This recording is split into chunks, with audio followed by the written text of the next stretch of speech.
예수님께서는 혼자서 하나님의 나라를 전파하지 않으셨습니다. 제자들을 세우셨습니다. 아직 제자들이 많이 부족하지 않겠습니까? 많이 부족하지만, 부족한 제자이지만 예수님께서 그들을 보내셨습니다. 1절입니다. 예수께서 12 제자를 불러 모으사 모든 귀신을 제어하며 병을 고치는 능력과 권위를 뭐하시고? 주셨다라는 거죠. 그러니까 예수님께서 제자들에게 모든 귀신을 제어하고 병을 고칠 수 있는 그 능력을 주셨다라고 말씀합니다. 제자들이 스스로 훈련을 통해서 뭔가 이렇게 열심을 내서 자신들이 능력을 나타낼 수 있는 사람이 되었다라는 것이 아니라 예수님께서 능력을 주셨다라고 말씀합니다. 능력은 예수님께로부터 오는 겁니다. 제자들이 스스로 능력 있는 자가 된 것이 아니죠. 그래서 예수님은 능력 있는 자를 제자로 부르지 않으셨습니다. 능력 있는 자가 필요 없죠. 왜요? 예수님이 능력을 주시면 되니까. 그래서 예수님은 평범한 자를 불러다가 능력을 주셔서 하나님의 일을 감당케 하셨습니다. 저와 여러분도 마찬가지죠. 여러분, 우리가 능력이 있어서 하나님의 일을 하는 겁니까? 그렇지 않습니다. 어떤 분들은 그래요. 목사님, 저는 일을 못해요. 그래서 왜요? 저는 그런 능력이 없어요. 그럼 그분이 일을 하셔야 돼요. 오히려 목사님, 걱정하지 마세요. 제가 하겠습니다. 제가 능력이 많아요. 이런 분들은 하면 안 돼요. 하나님의 일을. 왜? 하나님의 능력을 받아서 일을 해야 돼. 그 하나님의 일이 이루어지는데 내가 자신의 능력을 하려니까 일이 안 되는 겁니다. 그래서 우리는 늘 겸손하게, 하나님, 저에게 능력이 없습니다. 오늘 하루도 내가 하나님의 뜻 가운데 살아갈 능력이 없습니다. 여러분, 이 새벽에 왜 나옵니까? 무엇을 위해 기도합니까? 우리에게 능력이 없으니까 나오는 거 아니겠어요? 능력 받기 위해, 은혜 받기 위해 이 자리에 나온 겁니다. 그래서 이 새벽에 하나님, 나에게 능력을 주세요. 나에게 은혜를 주세요. 오늘 하루도 하나님의 뜻 안에 살아갈 수 있는 힘을 달라고 기도하기 위해 모인 거예요. 예수님께서 12 제자에게 능력을 부어주셔서 세상에 파송하셨던 것처럼 이 새벽에 하나님께서 저와 여러분에게 성령의 능력을 부어주셔서 세상으로 파송할 때에 순종함으로 나아가시기 바랍니다. 저와 여러분도 파송받은 자예요. 2절입니다. 하나님의 나라를 전파하며 앓는 자를 고치게 하려고 보내시며, 예수님께서는 하나님의 나라를 전파하며 아픈 자를 고치시기 위해 보내셨다라고 말씀합니다. 하나님의 나라는 하나님의 통치가 이루어지는 곳이 하나님의 나라예요. 하나님의 나라를 전파했다라는 것은요, 복음을 전파했다는 겁니다. 복음. 왜? 복음은 하나님의 나라를 선포하는 것이기 때문이죠. 예수님께서 이 땅에 오신 이유가 무엇입니까? 하나님의 나라를 세우기 위해서예요. 예수님께서 저와 여러분의 죄를 대신 짊어지시고 십자가에서 피 흘려 죽으심으로 우리의 죄값을 치르지 않으셨습니까?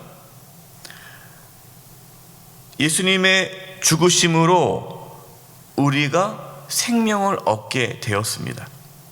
그래서 죄사함 받고 영원한 생명을 얻게 되었기 때문에 하나님의 자녀가 된 거죠.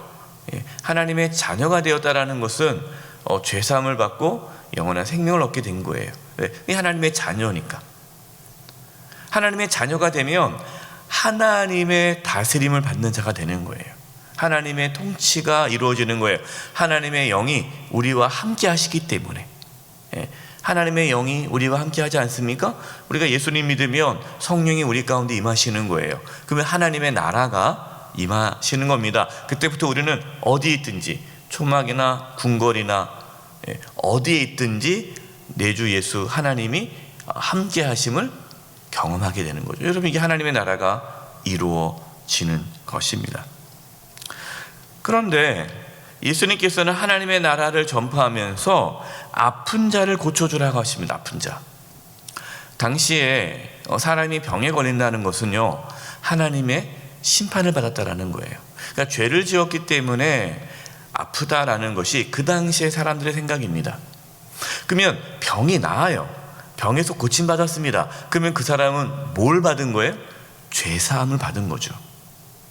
그래서 예수님께서는 그 당시에 병든 자를 고쳐주면서 뭐라고 말씀하십니까? 죄사함 받았느니라 라고 말씀합니다. 죄사함이라는 게 눈에 보이지 않잖아요. 내가 죄사함을 받고 하나님이 나와 함께 한다는 것은 눈에 보이지 않은 거잖아요. 그래서 그것을 눈으로 보여주기 위해 예수님은 병을 고쳐주신 겁니다. 우리는 이 세상에 나아가서 하나님의 나라를 선포해야 합니다. 또한 병들고 소외된 자들, 가난한 자들, 고통 중에 있는 자들을 치유해야 해요. 그 이유가 뭐냐? 하나님의 나라, 천국은 우리가 죽어서 경험할 수 있는 영적인 어떤 경험만이 아니라 이 땅에 우리가 육신을 입고 있는 이 땅에 살아가면서도 하나님이 나와 함께함을 경험할 수 있어야 돼요. 여러분, 이것은 영적인 부분도 있고요. 또한 실제로 우리의 삶에 그런 하나님의 은혜로 회복의 역사가 일어나는 것입니다. 배고픈 자에게는 먹을 것이 생기는 거고, 마음이 상한 자에게는 또한 기쁨이 생기는 거죠. 하나님의 나라는 단순히 영적인 것뿐만 아니라 육체적인 것도 포함하는 전인격적인 구원이에요. 교회가 어려운 이웃들을 돌보는 이유가 무엇입니까? 그것이 하나님의 나라를 선포하는 거예요. 어떤 분들이 이렇게 얘기해요. 목사님, 교회가 구제기관입니까? 구제는 사회복지 그들이 하는 거고 우리는 전도, 복음만 전하면 됩니다. 가난한 사람들 도와주고 아픈 자들 도와주고 이러한 복지, 이런 것은 교회에서 하는 일이 아닙니다 라고 생각하시는데, 여러분, 그분은요 하나님 말씀을 잘 모르시는 분이에요. 하나님의 나라의 어떤 의미를 모르시는 분이에요. 교회는 하나님의 나라를 선포하도록 하나님께서 만드신 공동체입니다. 하나님 나라를 선포한다는 것은 단순히 예수님 믿고 천국 가세요라고 말씀드리는 것뿐만 아니라 또 그들에게 필요한 것들을 채워주고 그들의 모든 연약함을 함께 나눔으로써 하나님의 나라를 경험케 하는 것이 교회의 사명이죠. 3절입니다. 이르시되 여행을 위하여 아무것도 가지지 말라. 지팡이나 배낭이나 양식이나 돈이나 두 벌 옷을 가지지 말며. 예수님은 제자들을 보내시면서 어떠한 돈도 가지지 말라라고 하셨어요. 왜 그러셨을까요? 복음을 전하는 일은 하나님의 능력으로 해야 하기 때문이죠. 제자들이 다른 것을 의지하고 하나님을 의지하지 못하도록, 다른 걸 의지하지 못하도록, 하나님만 의지하도록 돈을 가져가지 말아라, 그렇게 하는 거예요. 제가 아는 선교사님께서 개인적으로 돈이 참 많으신 분이셨어요. 돈이, 그러니까 개인 사업을 하시고 돈을 많이 버신 다음에 늦게 이제 선교사로 나가신 분이 계셨어요. 그러니까 돈이 많습니다.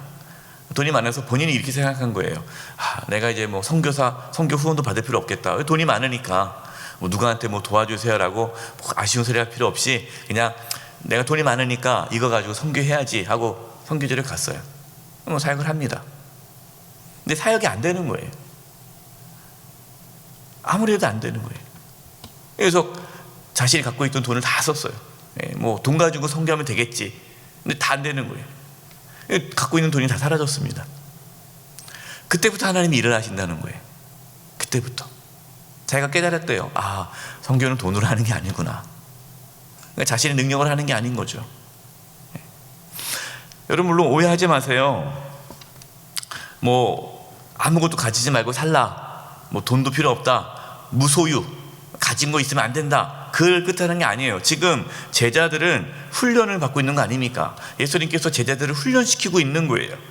훈련시키기 때문에 아무것도 가지지 말고 오직 하나님께서 인도하시고 채워주시는 은혜를 경험하도록 하신 거예요. 우리도 마찬가지입니다. 여러분, 우리가 지금 얼마 갖고 있느냐 그게 중요하지 않아요. 돈을 의지하지 말고 하나님을 의지하십시오. 하나님께서 우리의 삶을 이끌어 가실 것입니다. 이렇게 예수님의 제자에 나가서 복음을 전하고 귀신이 떠나가고 병든 자가 낫고 예수님에 대한 소문이 점점 퍼지자 그 소문을 헤롯 왕이 들었습니다. 사람들은 예수님께서 죽었던 세례 요한이 다시 살아났다라고 말을 하죠. 헤롯 왕은 세례 요한을 죽였기 때문에 그 이후로 늘 두려운 마음을 갖고 삽니다. 헤롯 왕은요. 그러던 중에 죽었던 세례 요한이 살아났다는 소문이 이 헤롯 왕에게 얼마나 두려움으로 다가오겠어요. 두려운 거예요. 여러분, 이처럼 돈과 권력이 있어도요 불안하고 두려울 수 있습니다. 죄를 지으면 그렇게 사는 거예요.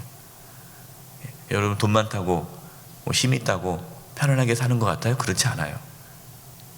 예수님 안에 있을 때, 정말 예수님 안에 있을 때에 우리는 참된 행복과 평안을 누릴 수가 있습니다.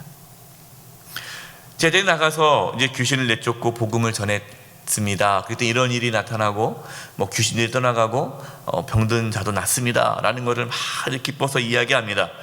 예수님은 제자들 데리고 이제 베스다로 가자 하고 황급히 그곳을 떠나시죠. 근데 그곳에 가서도 수천 명의 사람들이 소문을 듣고 이제 예수님께 몰려왔습니다. 11절입니다. 무리가 알고 따라왔거늘 예수께서 그들을 영접하사 하나님 나라의 일을 이야기하시며 병 고칠 자들은 고치시더라. 예수님께서는 큰 무리들을 영접하시고 하나님 나라에 대한 말씀을 전하셨어요. 그러면서 병 고칠 자들을 고쳐주셨습니다. 시간이 지났습니다. 어두워졌어요. 이제 밥을 먹을 시간이 다가온 거예요. 제자들이 이렇게 얘기하죠. 예수님, 여기 먹을 것도 없고 또 우리가 가진 것도 없으니 이들로 하여금 집으로 가서 각자 먹을 것을 해결하도록 하시죠. 예수님께서 제자들에게 뭐라고 말씀하십니까? 이게 오늘 우리에게 주시는 말씀이에요. 너희가 먹을 것을 주라. 이게 제자들에게 주신 말씀이에요. 아니 제자들이 해야 될 일이 복음 전하는 거 아닙니까? 근데 먹을 것을 주라는 거예요. 먹을 것을. 지금 이들이 가장 필요한 게 뭐냐? 지금 이들에게 필요한 것은 먹을 거 아니냐? 먹을 것을 주라. 제가 아는 또 선교사님 아프리카에 계십니다. 이제 코로나가 심해서 이제 돌아와야 돼요. 다 이제 가야 되는. 왜냐면 아프리카 거기는 이제 코로나가 이렇게 제대로 잘 안 돼 있으니까 돌아가야 되는데, 기도하는 가운데 하나님께서 주신 말씀이 그거예요. 먹을 것을 주라. 왜냐하면 코로나로 인해서 이 아프리카에 있는 어려운 사람들이, 그들은 하루 일하고 하루 먹어야 사는 거거든, 겨우겨우. 근데 코로나로 인해서 다 통제가 되는 거예요. 그러니까 먹을 것이 없는 거예요. 굶는 거예요. 그러니까 이들에게는 이 바이러스, 코로나 바이러스가 두려운 것이 아니라 굶주림이 두려운 거예요. 하나님께서 그러는 거예요. 먹어서 주라. 선교사님이 저는 가진 게 없는데요? 그 주라는 거예요. 그래서 자기 갖고 있는 거를 다 털어서 음식을 삽니다. 그리고 그 사역을 하는 거예요. 주는 사역을 하는 거예요. 먹을 거 주는 거니까. 근데 놀랍게도 하나님께서 계속 채워주신다는 거죠. 지금도 계속 먹을 거 나눠주는 사역을 하는 거예요. 누가 그러겠죠. 아니 선교사님 왜 먹을 거 줍니까? 그들에게 복음을 전해야죠. 예수님께서 지금 제자들에게 뭐 하라는 거예요? 먹을 것을 주라. 제자들이 얘기합니다. 줄 게 없는데요. 가진 게 없는데 어떻게 줍니까? 근데 예수님께서 뭐라고 말씀하세요? 주라라는 거예요. 주라. 말씀에 순종해서 줬습니다. 어떤 일이 일어났어요? 5,000명, 남자만 5,000명이 먹고도, 배불리 먹고도 12강주에 남았어요. 전 너무 감사한 게 코로나19로 인해서 정말 어려운 이유들이 너무나 많습니다. 당연히 교회도 어렵죠. 우리가 당회에서 우리 당회원들에게 이럴수록 우리가 더 많이 나눠줘야 됩니다. 줍시다. 어려운 이웃들에게 나눠줍시다. 구제를 더 많이 합시다. 그때 목사님, 지금 우리도 어려운데 뭘 줍니까? 가진 게 있어야 주죠. 그렇게 말씀하신 한 번도 없었어요. 아, 그래야죠. 이럴수록 더 해야 되죠. 많은 분들은 이렇게 생각합니다. 아, 있어야 주지 않느냐. 우리도 지금 뭐 어려운데. 그렇게 사시는 분이 있어요. 아, 나도 지금 먹고 살기 힘든데 뭘 줍니까? 목사님, 제가 좀 여유가 있을 때 도와줄게요. 여러분, 그분은 평생 못 도와줘요. 내가 가진 게 별로 없지만 그것을 나눌 때 하나님의 역사가 나타나는 거예요. 저와 여러분, 예수님의 명령에 순종하며 살아갈 수 있기를 바랍니다.